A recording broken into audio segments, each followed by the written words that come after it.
Hello guy, সবাই কেমন আছো? আশা করি সবাই খুব ভালো আছো আর আমরা খুব ভালো আছি।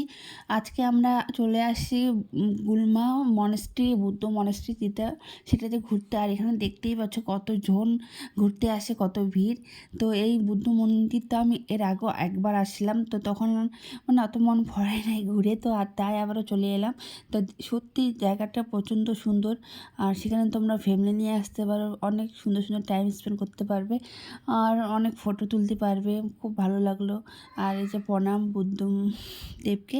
তো তারপর আমি ভিতরে গেলাম। ভিতরে ভিডিও করা অ্যালাউ ছিল না, তবু আমি ক্যামেরা লুকিয়ে ভিডিও করেছি। জাস্ট দেখো কত সুন্দর লাগছে, একদম মন প্রাণ একদম জুড়িয়ে যায়। এখানে গেলে একদম একটা আলাদাই শান্তি লাগে।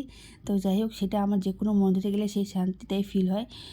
তো চলো, তারপর একটু বাইরে গেলাম। আর এইটা সবসময় সব রিলসে দেখি, তাই আমি একটু মানে ভাইরালের গা ভেসালাম। তো যাই হোক, উম, তারপর আমরা একটু ভালো মতো করে ঘুরে নিলাম। আর এখন আমরা চলে যাব।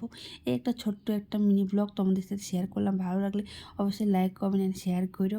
আর এই দেখো, এই জায়গাটা প্রচণ্ড সুন্দর। এখানে অনেক সবাই রিলস বানাচ্ছিল, কেউ কেউ ফটো তুলছিল। তো যাই হোক, ওভারঅল এই জায়গাটা খুব সুন্দর। তোমরা আসতেই পারো, উইকেন্ডে একবার করে আসে ঘুরে যেতে পারো। ফ্যামিলি নিয়ে, ফ্রেন্ডস নিয়ে, কাপলসটা তোমরা ঘুরে যেতেই পারো। খুব ভালো লাগবে তোমাদের, আশা করি। তো চলো তাহলে, দেখা হবে খুব তাড়াতাড়ি তোমাদের সাথে নেক্সট কোনো এক ব্লগে। ততক্ষণ তোমরা সবাই খুব ভালো থেকো, এনজয় করো আর আমাদের পাশে থাকো। তো চলো গাইস, টাটা, বাই বাই, সবাই ভালো থেকো।